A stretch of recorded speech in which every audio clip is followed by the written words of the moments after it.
from NJ.com. This is Talk is Cheap, a New York Giants podcast. We're talking Big Blue football all year round. Welcome aboard, Giants fans, to episode 105 of Talk is Cheap, our New York Giants podcast right here on NJ.com. I'm Joe Giglio, joined as always by James Kratz, Dan Duggan. They cover the Giants for NJ Advanced Media. We're down in Tampa for week 4, where the Giants lose another heartbreaker. Now 0-4 on the season. They go down 25-23 to the Bucs in a game that it felt like no one really wanted to win, but someone had to at the end. And as we get this thing going and look ahead at whatever the Giants now are, James, they are now the third team, only 3 teams ever in NFL history, the 2017 Giants now among them, to lose consecutive games on the final play of the fourth quarter. So they look like garbage the first 2 weeks. Last 2 weeks they show some life, but we sit here now in the same spot we were before the season, James. 0 wins. Yeah, they're bad. They're a bad football team. I mean, that's really all I think you can say. They stink. You know, it's over. So got to play 13 more weeks, 12 more games. But this is a zombie team basically, and they just have to hope that it doesn't get worse in the sense that their locker room implodes and it becomes a circus. But the on-field, aspirations, hopes, dreams of the Giants, kaput. It's over. Dan, it felt like the Bucs were trying to give the Giants that game. The Bucs get off to the lead. They're up in the first quarter, and then there are missed field goals. There are mixed extra points. Nick Folk didn't look like the type of kicker that would go out there and nail one to win it. And then you look up at the end of the day, and they lose again. I mean, even a game where the opponent – it really felt like 2 weeks in a row in the fourth quarter. The opponent was trying to give it away. They couldn't take it. Yeah, well, the Giants managed to one-up them because, I mean, it's so funny how 2 weeks ago we were saying, and we were all kind of bracing for the fact that at some point the defense is going to start pointing the finger at the offense because they've really carried them for over a year. And now the shoe's been on the other foot, at least in the second half of these past 2 games. The offense finally showed some life, finally gave them some leads, and then the defense let them down. And it's a total reversal from last year when the defense came through every time they were kind of put, in a tough spot late in the game that, they'd make the stand and get off the field. And they had the chances on Sunday and just weren't able to do it. Like you said, Tampa Bay certainly left the door open for them to sneak out of there with a win. But it's just like James said, bad teams find a way to lose games. The Giants found ways to win games last year, and now it's just going the other way. And now it's just become like a snowball rolling down the hill where it's hard to see kind of an end in sight. Because things have just kind of gotten so out of hand now. 0-4. Everybody knows the history. One team in NFL history has made the playoffs. From an 0-4 start, and Ben McAdoo kind of channeled his Jim Mora playoffs rant there when he said he's just trying to win a damn game. And that's certainly an understandable feeling right now because the playoffs should be the furthest thing from these guys' minds. James, on the defense and what Dan was saying there about how that failed them, it seemed, in this game on Sunday. I mean, I'm looking up at the end of the day, and I watched the game. Sometimes when I watch the game, I don't really look at the stats or the numbers during it, and then I try to go back and see, like, all right, what did I really just see there? And I went back after the game and I looked at it, and if I had told you they'd win time of possession, they wouldn't allow a sack, only one penalty, they'd rack up 379 yards, not have a turnover, Eli Manning would play relatively well, and the running game, I think, would be better than it has been in other weeks. I think I would have said they should win that football game, but yet they didn't. And the defense, not that it's awful, but if they played like this last year offensively, they would have won going away. The defense just isn't as good as it was last year. It's just not even close. No, I think you're right. I would have thought they would have won too. But here's the thing.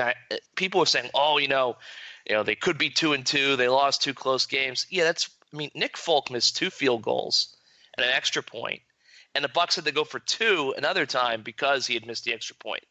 That's 6, 7, 8 points. I mean, this game should not have been as close as it was. The Buccaneers should have kind of won this game by a touchdown or so. So I think people have to take that into account too, that this is a team that they got all that right, but at the same time, they played one good quarter of football in Philadelphia, and they had a kicker. I mean, Nick Folk almost missed the layup at the end of the game. I don't think many people notice it because, once it's good, the game's over. But when I went back and looked at it, he barely snuck that thing in. Bob Papa on the radio said he missed it at first. Oh, and then he realized that it went through. Yeah, it was ugly. So I'm just saying, I came away from this game thinking to myself, even though the score was close, the Giants were, in my opinion, outplayed. And you're right. The fact that the offense did all that, I mean, that's I think what you saw on Sunday is the absolute best case from this Giants offense, given its limitations. And the defense was atrocious. And it's not quite 2015, but, I mean, the bad old days are back for the Giants defense. So what happened here, Dan? I mean, how did there were some stats before the season that people were suggesting maybe they had taken too big of a leap last year. Maybe it was unsustainable. I mean, that defense was for real last year. It wasn't like we were watching something fluky. They were really good. Are they being asked too much? Are they just worn down? Why do you think the defense has gone from wherever they were ranked, or you think they were ranked after the season last year, top 3, top 5, to just okay right now? They're certainly not dominant, no matter how you break it down. Yeah, no, it's shocking. It's the biggest shock, to this start. The defense has, looked the way it has, and I don't have the answer, and I'm pretty sure Steve Spagnuolo and Ben McAdoo and Jerry Reese, they don't have the answer either, because, when you ask them, they don't really, there's no magic bullet, and as people start to look at Jonathan Hankins, I mean, come on, like he was a solid player. There's no way that is the missing piece from this defense. I think a lot of guys just aren't playing well. Darian Thompson, it just seems like, he's kind of living off what he did last offseason. He hasn't really shown anything since he came back from the injury that he's going to be a difference maker. And if anything, he's been a difference maker in the wrong way. I mean, he's been brutal as a last line defense in terms of missing tackles. Eli Apple, I think he's regressed a little bit. I think some of these flaws were there last year. It just seems like teams are really, zoning in on him now and zeroing in on him because you don't want to go against Norris Jenkins, who has probably been, I would say, the only player who's played above his standards, or at least at his standards, which is, pretty remarkable because A, his standards are very high, and B, that means nobody else, is kind of joining him up there. So teams are just going at Apple. I mean, somehow they were shadowing Jenkins with Evans maybe 75% of the snaps, not every snap. As soon as Apple gets on Evans in the red zone, bang, they go right after him. Apple doesn't find the ball. It's an easy touchdown. I mean, that's just the type of things that is happening. Teams are finding their weaknesses. They're not getting any pass rush. I mean, Vernon obviously is banged up, so I'm going to give him a little bit of pass. But JPP kind of looks like he took the money and ran because I don't understand what's going on with him. He looked like a monster in the preseason. I felt like, he's healthier from, obviously the hand injuries behind him. He's back from the sports hernia last year. I thought he was going to have a big year. And I mean, I know it's early, but, man, he has not shown up at all. The tackling is just every level is horrible. The linebackers can't get off blocks. When they do get off blocks, they're not making tackles. Like I said, Thompson missing tackles. But then even, Jenkins and DRC had some big missed tackles. And it's just fundamental stuff. They're just throwing their shoulder into guys. I mean, you're 190 pounds. You got to come with a little more than a shoulder bump in the open field against a running back or a tight end or even a wide receiver. So, yeah, I don't know. I don't know that there's one single reason which makes it more difficult. If it was just they missed Jonathan Hankins, I think they'd be able to scheme around it or whatever. But I think everybody is just kind of playing down. Then you also get into the early in the season, I think they were gassed. Can't you really use that excuse these last 2 weeks? Maybe they're pressing. I mean, they have basically no turnovers this year. That was the way it was last year, and then they started to come in bunches. Maybe that happens. It's probably going to be too little too late with, the way the team is going right now. But, yeah, it's kind of top to bottom. It's hard to put your finger on any one thing. It's just, nobody's, playing above their potential except for Jenkins, and a lot of guys are playing pretty far below it. For Pro Football Focus, their stats, Kerry Wynn has 1 pressure this season. Romeo Okwara has 0. So I think once again we're back in that situation, and we're seeing it more with OV being hurt, is that they don't have any depth behind their 2 defensive ends. They don't have any production. And Avery Moss clearly isn't ready because he's inactive pretty much every week. So that's, I think, is one of the things that we had. There was an issue last year, and we talked about it a lot. They thought they had fixed it, but they haven't fixed it, and I think that also contributes to their issues. And the fact that when you take snacks off the field, the run defense in the middle caves in. I mean, it just – I feel that maybe – and look, we're guilty because we all said they did a great job. They probably should not have brought this entire defense basically back as is for another year. That's probably where they made the mistake. Everyone's a year older. Guys got paid. They probably needed to infuse some fresh talent into that group, and they didn't, and I think they're kind of paying that price now. It's interesting you say that about the ends and the lack of pass rush and the depth there. I think back to last week, Doug Peterson, the coach of the Eagles, after the game, referenced that part of the reason the Eagles kept running at the Giants in that game was he saw and they knew that Pierre-Paul and Vernon don't come off the field 93% of the snaps. And we talked about this last year. It was the same thing last year. And he thought on a hot day they could wear him down. I mean, that's just one thing. But obviously the rest of the league notices what we've been talking about when they look at film on the Giants and that defense. And I think you're right on that, James. And it's interesting the last couple of days, James, I saw you wrote about what Eli Manning said to Mike Francesa on WFAN. I saw the quotes from Justin Pugh after the game. Do we expect this? Is this normal? Because they're a team and they're playing week to week and there's a lot of football left. I mean, James, they kind of seem in denial that they're this bad and they think God's just early in the season when everyone else is kind of saying, this is over, guys. Yeah, I mean, look, I get that it's totally different mindset when you're actually a player on the team as opposed to a reporter. I mean, obviously they care about the wins and losses. We don't. But I will say this. In 2015 with the Giants, I know Dan wasn't on the beat yet, they would lose a game, usually, in the last second, heartbreaking fashion, and you would be here in the post-game locker room, and you would think, okay, this is it. Like, that's it. It's over. This run, this chance to make the playoffs is shot. They're done. And then, the Cowboys would go lose or the Redskins, something would happen, and all of a sudden you'd be back on Tuesday or Wednesday, and the Giants would still kind of be in the same spot they were even on Sunday before they lost. I do think there is that kind of week-to-week mentality in the NFL where that these guys kind of have an even keel because, yes, you could lose, but 2 weeks later you could be playing for share of first place in the division. Obviously, the Giants are pretty buried at 0-4. That's not going to happen. But I do think there is that mindset of the season is never – it feels dead, but it's never technically dead until the very end. That being said, I also wonder if this team is kind of young, that they just don't understand the gravity of, there's no turning back. And I guess that, since there's an 0-4 team that made the playoffs, they're going to hang their hat on that. But if they lose to the Chargers on Sunday, I think it's really might set in that, look, they're done now.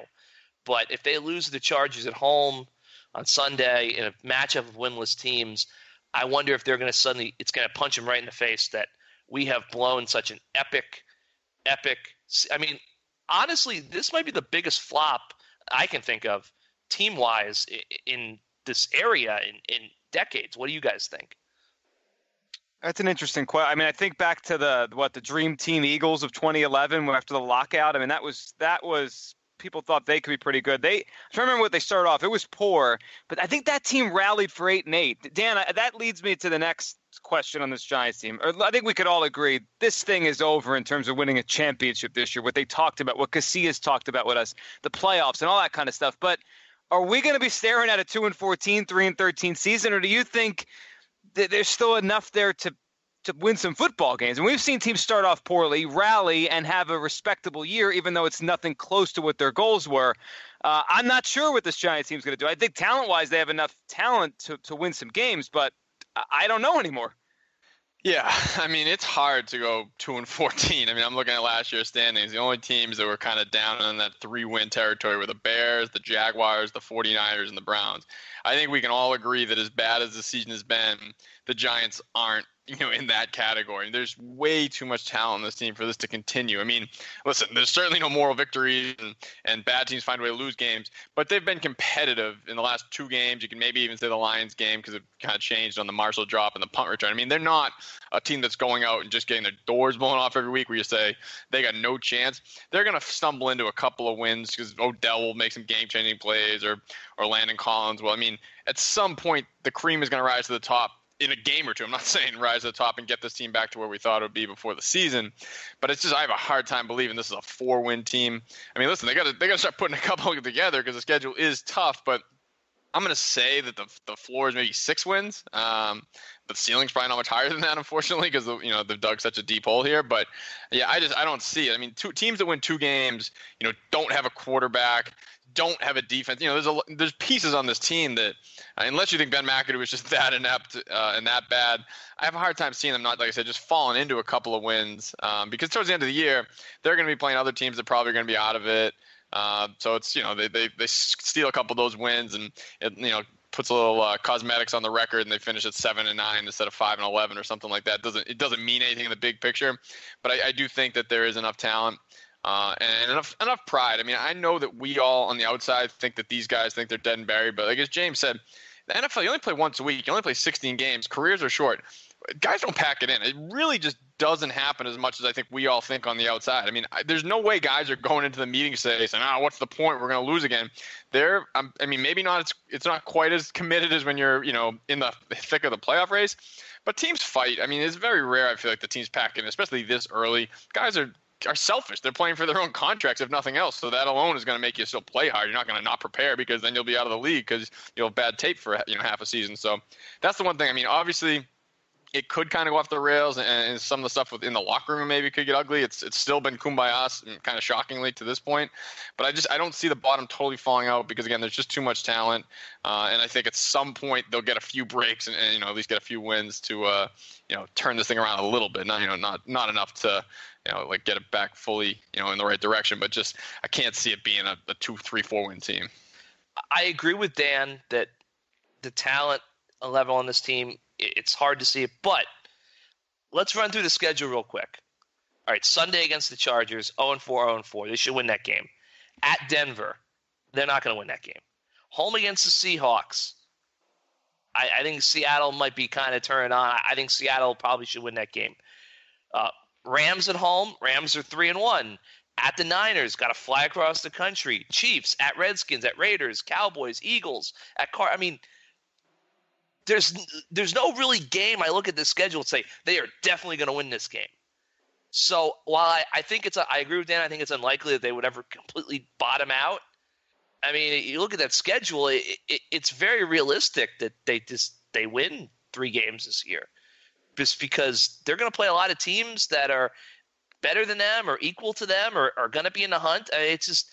It could get very ugly. I don't think it's going to get ugly because I do think they'll catch some breaks, and eventually the defense will kind of right itself enough to the point that they're able to kind of hold some of these leads. But, I mean, man, it's not going to get any easier. No, it's not going to get easy. I mean, look, you said it, the Chargers this week, it might be the perfect time, the perfect team for a win because the Chargers can't win close games, flying across country, 1 o'clock start. It might be exactly what the Giants need, but these problems they have are not going to go away. And I guess now I think a lot of fans are starting to think this, Dan. I think that it's natural to start thinking this, like, what's the point? And not that the players should give up on the season and not that the team should actively try to lose games, but we could kind of all see them going into no man's land where you're probably right, Dan. I tend to agree with you on this, that they're not going to be a 3-win team. It's more like 6 or 7, but they're also not going to be rally to go to the playoffs. It's not going to be a great draft pick. It just feels like this first month of the season is going to equal out to just a lost season because of what they did here. Yeah, no, for sure. And, you kind of touched on it there. Like the one thing that I've started to see fans on, social media and in the NJ.com comments is that I hate the word tank really anyways, especially in football. But you don't tank during the season. If you were going to tank, you would do at least what it looked like the Jets were trying to do in the offseason. But apparently that scrappy group is too good to tank. But you get rid of talent. That's how you tank. The talent is already on the team. You're not going to not play Odell to try and get a draft pick. Or Odell's not going to not try to have 200 yards receiving every time he touches the field because he's worried about them drafting a tackle in the first round next year. So I just hope we can just dismiss any of that talk. It doesn't make sense. I mean, Eli, unless they start – playing Davis Webb, you're playing Roger Lewis over Odell, which would just be like, malpractice type of tanking. It's not going to happen. I mean, Damon Harrison is not going to not try as hard because he wants them to, get a good draft pick. It just players don't think that way. Again, like I said, it goes back to, if nothing else, selfishness will help this team because guys always have to look out for themselves. So they're going to still play hard because, again, their next contract depends on it. Staying in the league depends on it. So tanking, like I said, that happens in March when you cut a bunch of talent and try and shed some salary cap space, again, like the Jets tried to do, and that might backfire. But this team's just not going to tank. It's impossible because they have the players on the field aren't going to just go along with it because what do they care? So I'm going to tank so you can go draft my replacement next year. It's a complete fan kind of fallacy. It won't happen. If they lose 13 games this year, it's going to be because the team stinks and maybe it comes apart at the seams and there's just no chemistry, but it won't be because players aren't giving their all or the team is actively trying to lose games. James, do you think there's a point in this season if things do go awry, and I think we're all on the same page, they're going to go out there on Sunday against the Chargers and try to win the game. They're going to go out there the week after in Denver and try to win that football game. Do you think there is a point, and I don't know what the date is or the number of losses, but at some point, do you think that what we're talking about becomes a real conversation, at least maybe among coaches, among the front office, that, hey, this thing's over anyway? Is it December? I mean, could they actually actively try to do this, or is it just out of the question? I think you can do certain things at certain points. Like, for instance, if the Giants get to December and they are, I don't know, 2-10, maybe they sit down and say, look, Eli's going to start every game, obviously, but we got to find a way to get Davis Webb on the field, get him a little game action, just because, we got to figure out what we want to do. If we're going to have a top 5 pick, do we want to take Sam Darnold? Do we want to take Josh Rosen? Do we want to take Mason Rudolph? Or are we going to take an offensive tackle or a linebacker or a defensive back because we feel confident that obviously Eli is going to be here next year and we think he's, still got some time left and we've got Webb. I think that what Dan said about the contracts is right, because, and I wrote this on NJ.com a couple weeks ago and people kind of got upset. With the exception of JPP and OV, there's really no guaranteed money left on the books for any of these guys after this season. So I think if you get to that point, the season really goes bad, it kind of gets back to the locker room thing. The Giants can sit there and say, do we want to build for our future or move forward with this guy and this guy and this guy? Giants fans don't want to hear it, but, they can potentially move on from guys like Janoris Jenkins and Damon Harrison after this season, with the cap ramifications not being too severe. Eli, I don't think is going anywhere, but he has no guaranteed money left. He's going to be due a $5 million roster bonus in March of next year. So, what are you going to do there? I don't think you can tank, but I do think you can get to a point in the season where you're trying to win by working in younger players. I do think you can get to a point in the season where, we're going to cut down Brandon Marshall's snaps because he's just not producing, and we want to get Roger Lewis on the field. And, maybe we pull up Travis Rudolph in the practice squad and give him a little run. I think you get to a point where you say, you know what, Kerry Wynn, probably not going to bring him back next year. We can start giving those handful of snaps to Avery Moss. I do think you get to a point where once it's officially over, you're not going anywhere. You don't tank, but you make a concerted effort to play younger players, and naturally that might decrease your chances of winning a football game, but you're building toward the future. Let me just jump in, Joe. The thing is, I'll say, like, the stuff you're talking about, like Brandon Marshall and Kerry Wynn, I don't even know if you'd call that tanking. They probably should give Roger Lewis or bring back Tavares King and give him Marshall snaps anyways. I think that type of stuff certainly can and will happen. Listen, if they're going to go 4-12 or 5-11, it'd be crazy to just stick to the veterans, through thick and thin into December, because you do have to have some eye in the future. But I think the other key thing to keep in mind, we're talking about the players. Ben McAdoo has to win as many games as he can to save his job. If this thing goes completely off the rails and they go 3-13, who knows if Ben McAdoo will be back now? So if you're going to tank, that's why I think it has to be an off-season thing. It has to be an organizational decision, because it's hard for me to see John Mara going down the hall, knocking on McAdoo's door in mid-November and saying, listen, we're 2-7 or whatever the record is. We're going to just pack it in on this year. Don't worry. You'll be back. I don't see that conversation happening. So I think even if Mara in the back of his head is saying, it's time to look at the future, McAdoo has to serve his own selfish goal as well, which, again, is winning. So it's not like a bad selfish goal. But I can't see McAdoo saying, you know what, let's just get Davis Webb ready for the future. Well, are you going to be there for that future if you put the kid in and he loses the last 4 games and your record totally goes in the toilet? So, and even Jerry Reese, there'd have to be a conversation with Mara saying, you guys are going to be back, so let's totally go to the future. And I just think that's a hard thing to do in the heat of the season when you've put all offseason into building something, to pull the plug again. Because, again, these guys, if the thing goes totally off the rails, they might not be back. So what's their motivation? Unless, like I said, Mara goes and has that conversation, which I can't see him having. I can't either, but I think that's part of this whole conversation that we're having. The McAdoo thing, James, and what Dan just said, he's got to win games to save his job. I think if you poll Giants fans right now, I don't think they would sign up for this guy back for next season. But historically, the Giants don't do this. The Giants are not a team that's going to pull the plug on Ben McAdoo. But do you think he's feeling heat here? I mean, the 11-5 from last year and a playoff berth in year one probably, in almost any sense, is going to buy him his third year with the Giants in 2018. But outside of just wanting to win a game and pulling a Jim Moore there, do you think he's going to feel heat or is feeling heat for his job security at any point this season? I think it depends on how you're defining heat. I don't think Ben McAdoo is going to get fired for two reasons. One, he signed a 4-year deal. I just don't see the Giants eating 2 years of a buyout with him, plus all his coordinators. Two, and his assistant coaches. Two, you can't fire Ben McAdoo and not fire Jerry Reese. You pulled your one time where you push the head coach out and you leave Jerry Reese in as general manager. The next time John Mara makes a move, he's got to level the entire operation, clean house, start fresh. I don't think he's there yet. I do think that, yes, McAdoo is going to be back here unless this thing becomes, like an embarrassment that makes the Jets blush. I think that's the only way he would be gone.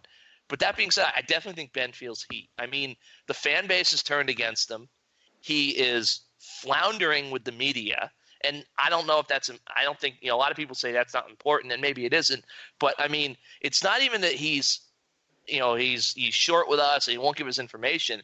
It's that his press conferences are just – they become like SNL sketches sometimes. Just like it seems like he's not even effectively stiff-arming the media. The players are still with him. But, even if you come back in year 3 – the Giants don't necessarily they don't really have lame duck coaches. They always don't want to coaching in the final year of his deal. So it could be a situation like Todd Bowles. I mean, now look, we don't know how that's going to play out, but Todd Bowles had a good first year, a very rough second year. He came back for the third year, but he came back for the third year basically with everyone saying that he was gone. Now, maybe this Jets team is plucky enough and he stays, but I do think Ben is feeling heat that even if he comes back for year 3, and I think it's 99.9% certainty that he'll be the head coach in 2018. What's he coming back to? He's going to have a team that I don't know. I mean, I think they're going to have to make some major changes. I don't think this team's going to come in next year talking about the 5th trophy in the case. And then, if the fans are against him and the media is very skeptical and the team's not great, I mean, he could be in a position where it's really hard for him to keep his job for 2019. So I don't think Ben's feeling heat that he's going to be unemployed in 3 months, but I do think he's feeling heat that in 15 months he might be unemployed. Yeah, it's interesting because the Giants typically are a very patient organization, but they don't typically have these high highs, low lows, right back to back with a coach that really isn't established. Like even during Tom Coughlin's era, when there was, every 10 days it felt like someone wrote a story that he should be fired or talk radio did this. He was established. He had a track record of success that if you wanted to support him, you can go back to his time in Jacksonville. We don't have anything on Ben McAdoo. Well, I would say too. Go ahead, James. I would say with Tom was at his best when his back was against the wall. Yeah, he was. Ben's back has been against the wall for weeks now, and nothing's working. And that's the kind of thing with the Giants, too. They're stuck. I mean, they're not going to fire the coach. They're not going to fire the GM.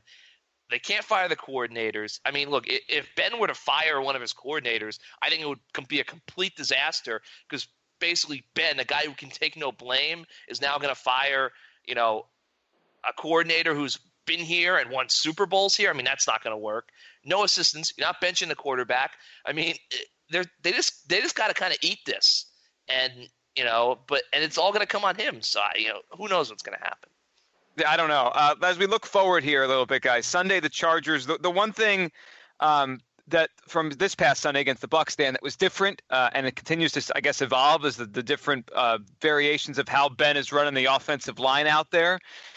I thought they ran a little bit better. I mean, there were a lot of plays that got blown up, but Wayne Gallman, Perkins, before he got hurt with the screen game, I mean, when they got the ball in those guys' hands, there were actually a little bit of space. I thought they ran the ball decently, though there were a lot of players where it just got blown up in the backfield. That's one thing I guess we'll keep watching to see if there's any more changes there, or do you think the offensive line now is going to be what it was on Sunday?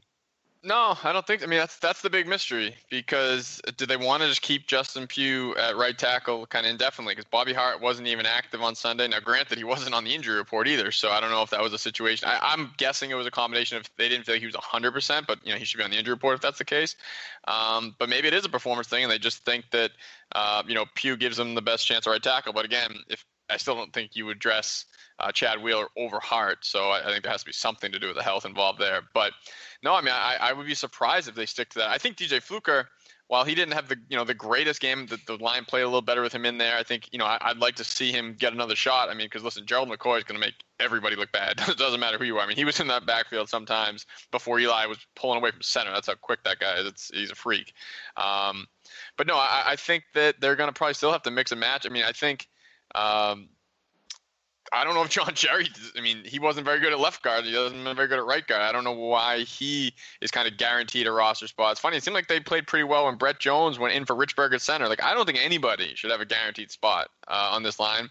I think they probably should still mix and match going forward. But the fact that they have some injuries makes it a little trickier. I mean, Richburg is going to start this week in the concussion protocol. I mean, there's no telling if he'll be ready or not, obviously this early. So, I think it's tough for them to say, oh, yeah, we're just going to run that same line out there. Because, again, it wasn't perfect. I will say, the Gallman definitely showed some flashes. And it's enough is enough with Paul Perkins. I mean, it's not all his fault. The line isn't very good, but he's averaging 2 yards less per carry than Darkwa and Vereen and Gallman. So, I mean, there's yards to be made, and he just isn't finding them at all. So it has to be Gallman's turn. The unfortunate part is Darkwa might end up getting squeezed out, which is kind of the story of his career, because he would have been in line to get those carries. He couldn't play because of his back, and now it looks like Gallman is kind of the flavor of the week, and they're probably more inclined to ride with him because he is a fourth-round pick, and Darkwa's always kind of had that stigma of being an undrafted free agent.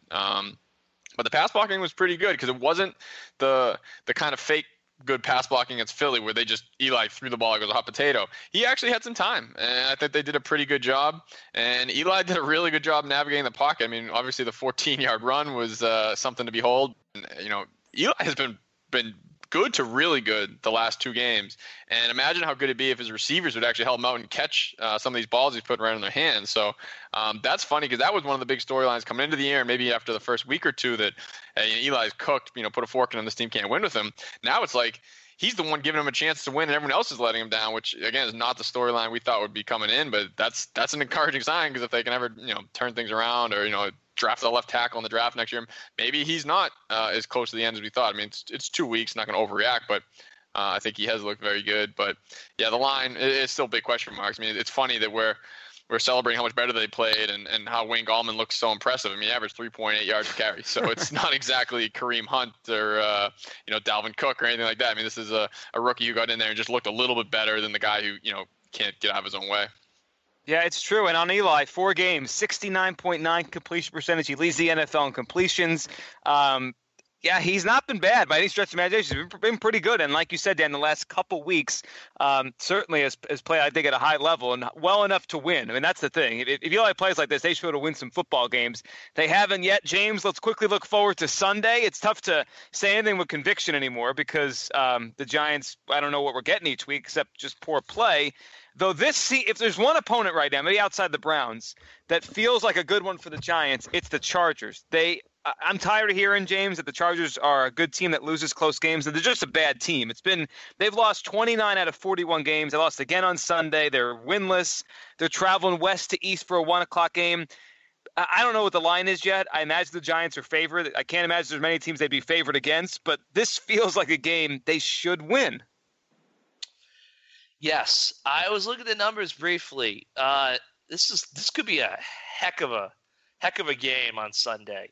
The Giants and the Chargers both are horrible against the run. They both can't run the ball. Yep. I think the Chargers lead the NFL in missed tackles. We know the Giants can't tackle. But the one thing I keep on coming back to is that Joey Bosa and Melvin Ingram are going to be coming off the edges against this offensive line for the Giants that has been schemed around for the past 2 weeks, and everyone's been saying, the line's better, Flowers is better, this is better. I think this is really going to be a true test about where this line stands on Sunday because 30 combined pressures, 9 combined sacks from those two pass rushers so far this season. Yeah, they're good. I think that's really where. Yeah, I mean, that's really why I think this game's going to come down to is can they keep up? Because look, if the Giants can protect Eli, I think they should win this game. Just because use Gallman a little bit more, maybe you take advantage of that run defense, get it going. Chargers can't run the ball. Because I do think once the Giants are better against the run, I think everything will kind of fall into place for the defense a little bit. So on paper, I like this matchup for the Giants. I mean, I do think the home crowd is a factor just because I said this on Twitter on Sunday night. Who knows what they're coming home to? I mean, it could be empty seats and apathy. When they go 3 and out on the first drive of the game, inevitably the boos are going to be out of control. You know, I mean, the one good thing is I think there's like 7 Chargers fans left in America. So, well, there certainly weren't any in their own stadium last weekend. No. So, I mean, and the Chargers, I mean, what a disaster that has been for them moving to Los Angeles. I mean, the NFL should be ashamed of itself for allowing that to happen. But that's another story for another day. But, you know, I think it's a good matchup for the Giants. But I just come back to if Bosa and Ingram make this a demolition derby in the backfield, I think there's a very good chance the Giants could lose this game. And if they get to 0-5, it's just going to get ratcheted up even more around here. Yeah, it's just going to go from a snowball to an avalanche. Dan, your thoughts on the game? It's weird as I think about it. Eli Rivers, they don't get to play very often. And now maybe the last time they play each other is in a very weird spot where they're both quarterbacking really bad teams. Yeah, no, it is kind of a funny storyline that, probably would have got more attention if, we weren't at, DEFCON 5 over here with the way this Giants season has gone. I don't think anyone really cares to take a trip down memory lane this week. But, yeah, I mean, if you look at the Chargers schedule, it's kind of been the story of the last couple of years. Lost by 3 at Denver, lost by 2 to the Dolphins, got beat up a little bit by the Chiefs, and lost by 2 to the Eagles. So, I mean, that's some good teams they've lost close games against. So it's pretty similar to the Giants, really. So, I mean, listen, if you don't win this game, 0-4 at home, West Coast team coming east for 1 o'clock kickoff. If you don't win this game, I mean, obviously just forget about it. Everything I said earlier about, this thing not going in the toilet, I mean, you're looking at 2-14 if they can't get up and find a way. I don't think it'll be easy. I'd be stunned if they blow them out or anything like that. I mean, the Chargers show. They kind of hang around every game and find a way to lose. Clearly that's been the Giants' MO the last 2 weeks. But again, if they do have all this talent that I've spent the podcast saying they do have, they'll find a way. Somehow, it's probably not going to be pretty. It might be a missed field goal by the Chargers at the buzzer. Whatever it is, whatever it takes, they just need, obviously, to find a way to win this game. Because like James said, the schedule doesn't really let up at any point. So there's no say, all right, well, they just got to get to this point. They'll rattle off a couple of wins. This is the win. This is the most winnable game on the entire schedule. You got to get it. There's no ifs, ands, or buts. I mean, you can't get to 0-5. I mean, my goodness, it'll be panic buttons will be being smashed all over the tri-state area. So they need to at least get 1 win here to stave that off for another week and see where things go from there. It is amazing how quickly the conversation has changed. A month ago, we're talking 11-5, 10-6, 9-7, playoffs, Super Bowl, and now try to win a game, as Ben McAdoo said last week. James, as always, thanks for doing this. The rest of the season, not going to be what we expected, but it should be interesting for a lot of different reasons. We'll talk next week. You got it, Joe. Thanks, Dan. Yeah, thanks a lot, Joe. And thanks to all of you for listening. Remember, always, iTunes, Stitcher, SoundCloud, anywhere you can find podcasts, we're there. Leave us a rating on iTunes. 5-star reviews helps the show grow. We'll be back next week after the Charger game. Talk about either an 0-5 team or a Giants team that got their first victory. Thank you for listening right here on NJ.com.